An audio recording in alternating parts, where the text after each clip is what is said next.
Namaste, my name is Kishore and I welcome you all in this video.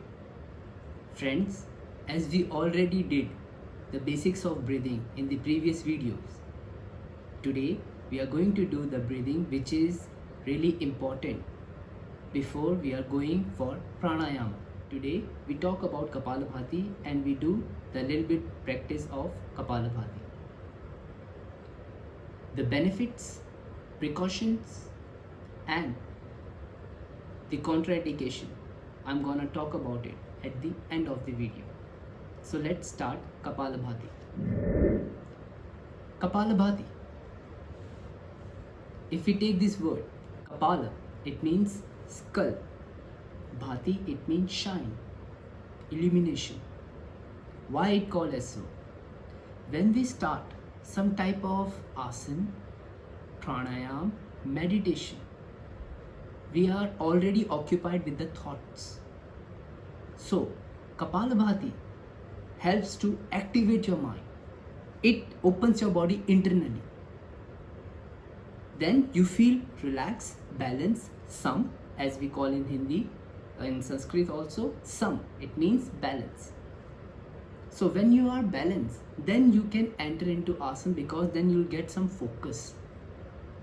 So Kapalabhati is really important before asanas and you can also do it after asanas.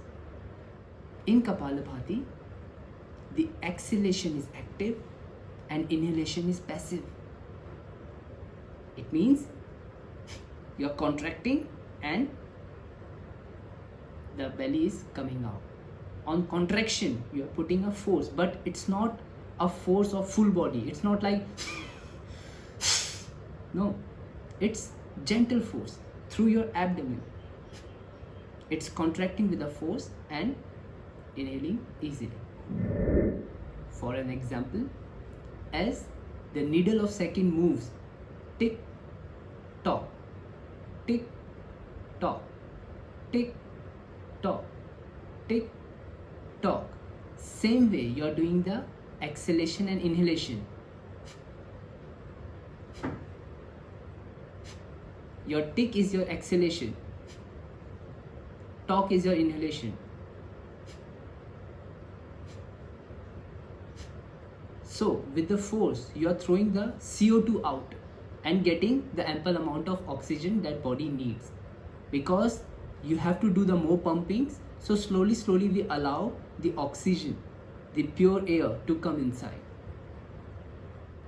If you get the clarity of Kapalabhati, then you can easily do Bhastrika, which is a kind of pranayam. So you have to rectify all your problems of Kapalabhati before you enter into pranayam. How many rounds one has to do? So you can begin with 30 seconds, 30 pumping. You have to go 1 minute at least. So 1 minute we have 60 seconds, so one has to do 60 pumpings. But beginning you can go slow as you are going to synchronize your breathing with the time. So you have to go with slow.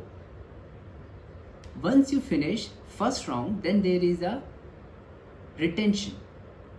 In retention, you are inhaling and comfortably you are holding the breath. And then you are exhaling through both nostrils.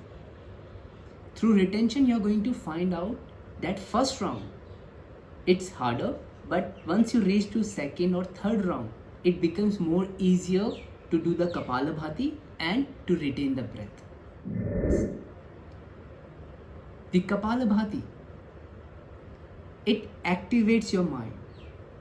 For mental work, we need a peace of mind because it gives ample amount of oxygen to your body.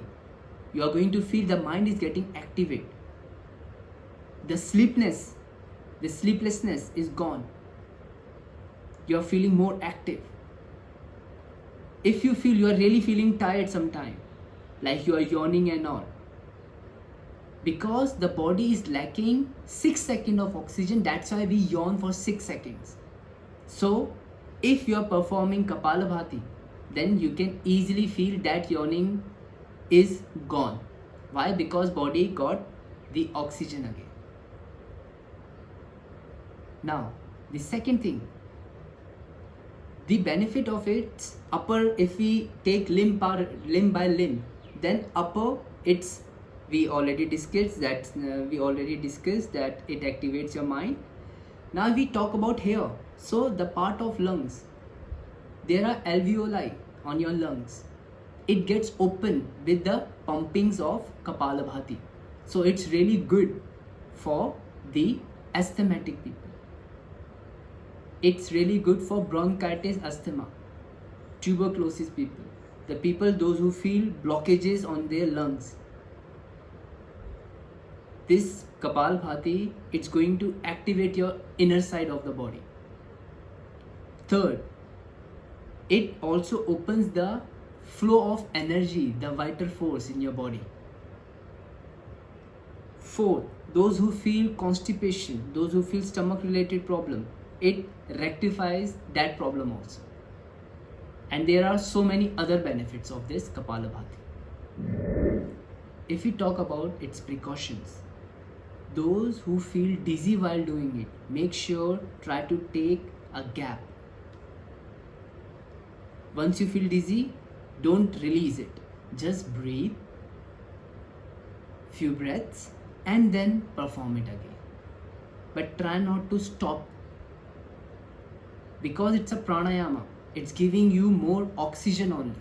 So there are no side effects of taking ample amount of oxygen inside.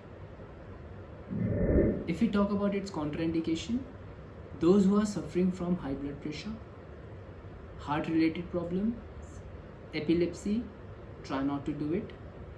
Or if they are doing it, make sure you are doing it under the guidance of a good teacher.